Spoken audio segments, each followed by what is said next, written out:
Hey guys, it's a new day, a new me. I'm feeling much better than the last video, so to that. What do you think of my experimental facial hair? Into it or what? But what we're here to discuss is the 60s.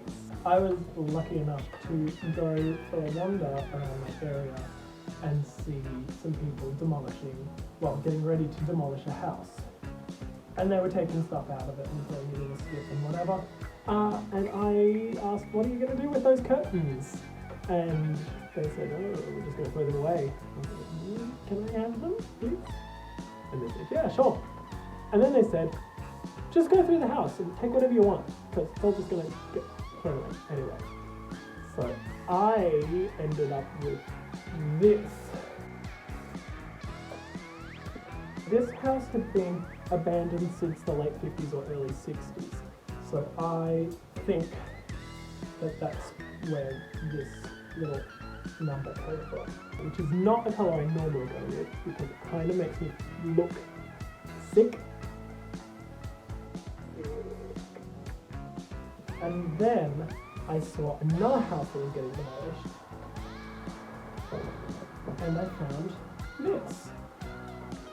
Now this is one of those blankets that is just strips of material that have just been woven into a thing. So it's going to come with its own challenges, but I think it's going to look really, really cool when it's finished. I have decided to go full 60s today, and I'm going to make a hoodie of sorts that is very, very popular in the hippie community, but did originate in the 60s, which I'm really excited to make because we're coming into summer, so I've got a few more cold days to wear something like this, and then I'm going to have to put it away until next year. So let's get it done so I can actually wear it. But yeah, 2 carpets, 1 hoodie. So ta-da! Today we're going from carpet to couture. But that's not all. That's not all I got from the hard rubbish this time around. Yes, that's right. I cut her. This was just thrown away onto the street. It had a little case on, and it was dirty, and it's clearly been in someone's cupboard for 20, 30 years.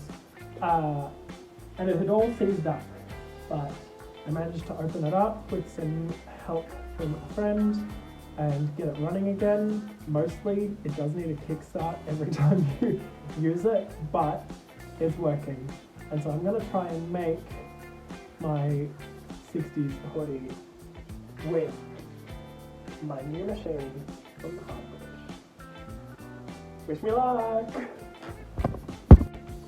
So because of how this fabric is, the fact that it's like just woven on and it's not actually stitched together, I've drawn in Sharpie my pattern shape, and then I'm going to sew around the inside of that to make sure it all stays together when I actually cut it. I hope that works. I'm not sure it will, but let's give it a go.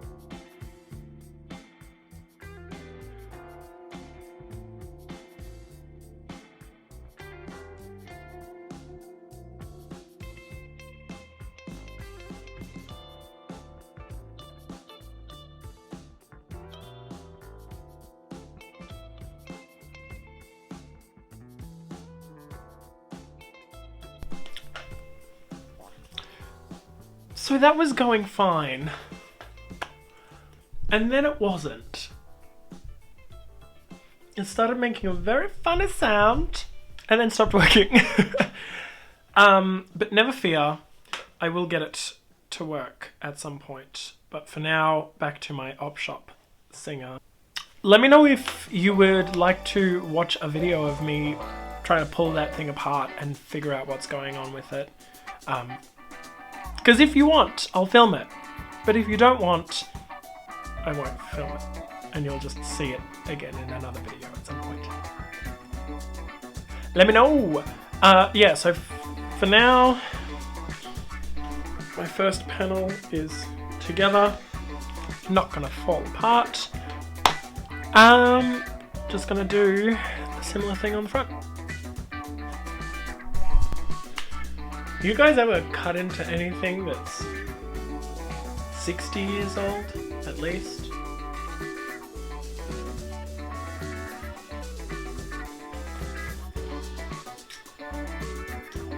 Here we go.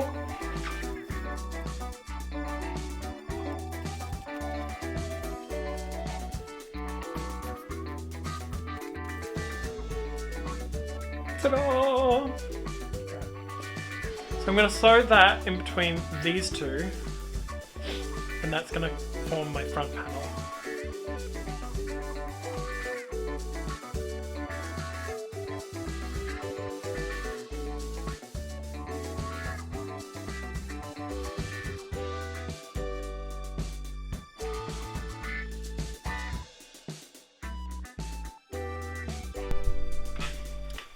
Out of myself a pocket.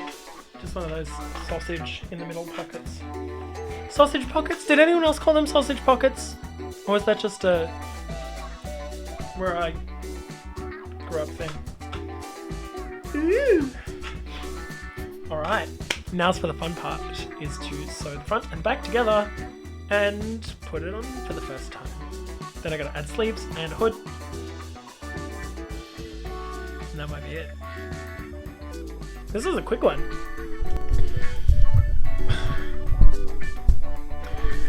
Well, it's on my body. Something a little funky about the sleeve holes, but you know, it's hard to tell until there is actually sleeves on there. I think I'm gonna make this V-neck. I think that's what I'm gonna do.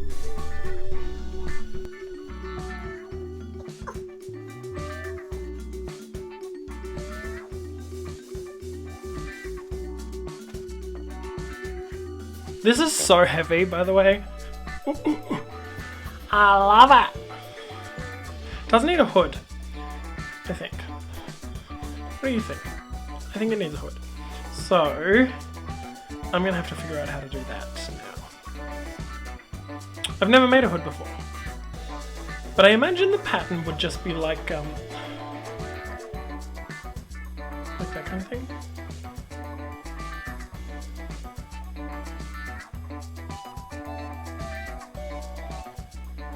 Let's give it a go. So I'm going to sew on the hood, but I have to hand sew it. So I'm doing it in bed, which you may also recognize is my lounge room. Things have gotten weird here.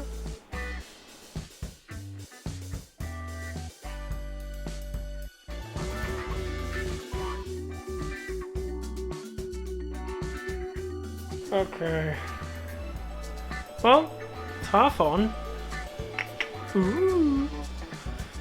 And now I've got to recreate it on the other half. And unfortunately, I do not remember how I did it. So, I'll see you later.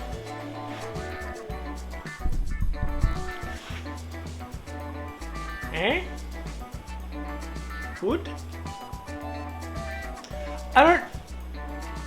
I don't want to hear that this is not what a hood looks like in real life.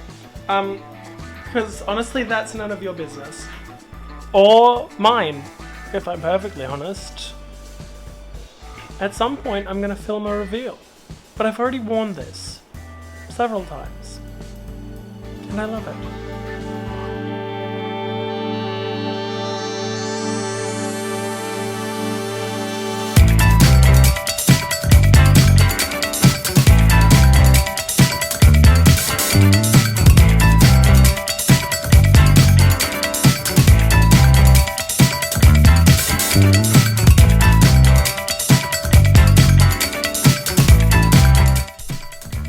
So here's the jumper. It turned out pretty cool if you ask me. Only issue is it does make it look like I've married a few iguanas in my time. This print does not. live up to a modern interpretation. And this is my new house. It took me this long to film that outro. I love this jumper. It is incredibly soft for what is 2 carpets. Unfortunately, we're going to summer, so this is probably the last time I'll get to wear it until next year. I feel like it matches my hair, my facial hair, as it's grown out. Don't mind Lisa back here either. She's just a friend. She's fair. So, once again, thanks for joining me on this journey, and I'll see you next time.